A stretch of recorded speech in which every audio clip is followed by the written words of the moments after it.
Bonjour et bienvenue sur la chaîne Apizarra. Aujourd'hui, une leçon sur la description physique, la descripción física. Nous allons apprendre à se décrire physiquement et décrire quelqu'un d'autre. Pour suivre correctement la leçon, je t'invite à télécharger le lien qui est en dessous. On commence? Venga, allez! Tout d'abord, voyons les trois verbes principaux que nous allons utiliser sur cette leçon. Le verbe ser, le verbe être, le verbe tener, qui veut dire avoir, et le verbe llevar, qui veut dire porter. Je vais rapidement vous rappeler la conjugaison de ces trois verbes au présent indicatif. Ser se conjuguera de la façon suivante.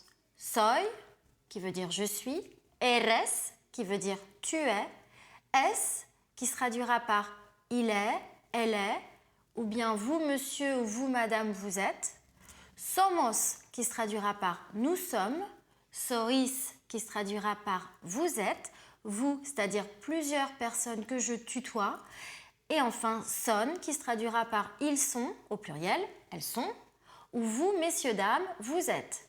On reprend le verbe ser. Après moi. Ser. Soy. Eres. Es. Somos. Sois. Son. Muy bien, très bien. Voyons maintenant le verbe tener, verbe très important qui veut dire avoir. De la même façon, nous allons traduire j'ai, tu as, il a, etc. Je vous invite à répéter après moi. Tengo, tienes, tiene, tenemos, tenéis, tienen. Et enfin le verbe llevar qui veut dire porter, pour traduire je porte, tu portes, etc. Après moi.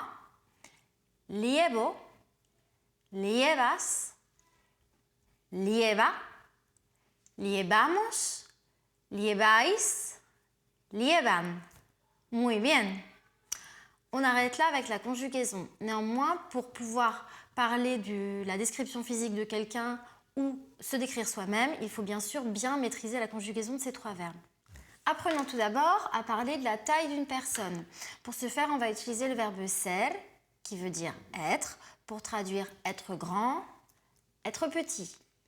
Être grand se dira ser alto pour un garçon. Être grande pour une fille, ser alta. Je vous rappelle que la marque du masculin est le O, la marque du féminin est le A. Si je veux parler de plusieurs personnes, par exemple, les garçons sont grands, on va utiliser donc le pluriel. Los chicos son altos. Je vous rappelle que la marque du pluriel est le S. Je reprends. Être grand se dira ser alto. Être petit se dira ser bajo. Pour une fille, baja, que l'on traduira par petite. Exemple. Yo soy baja. Moi, je suis petite. On verra un petit peu plus tard les nuances.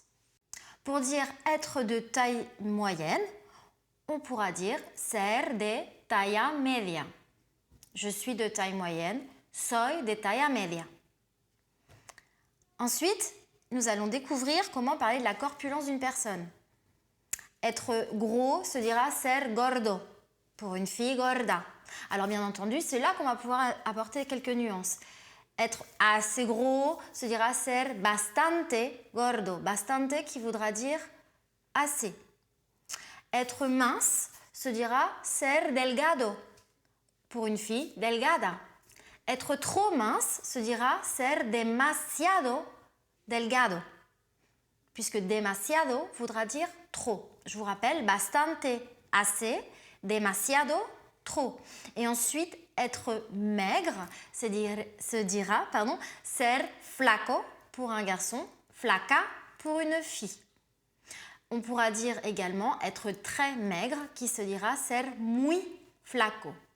Rappel, grand alto, petit bajo, gros gordo, mince delgado, maigre flaco, trop grand demasiado alto, assez petit bastante bajo, et enfin très grand par exemple muy alto. Entendido? Compris? Muy bien. Voilà pour la première partie de cette leçon sur la description. Pour bien apprendre le vocabulaire et bien maîtriser la leçon, je t'invite à reprendre cette vidéo et bien sûr en t'appuyant sur le document que tu as téléchargé en bas. Je te dis maintenant à très bientôt pour la deuxième partie de cette leçon sur la description physique. Si cette leçon t'a plu, je t'invite à t'abonner à ma chaîne et un pouce bleu. Hasta luego!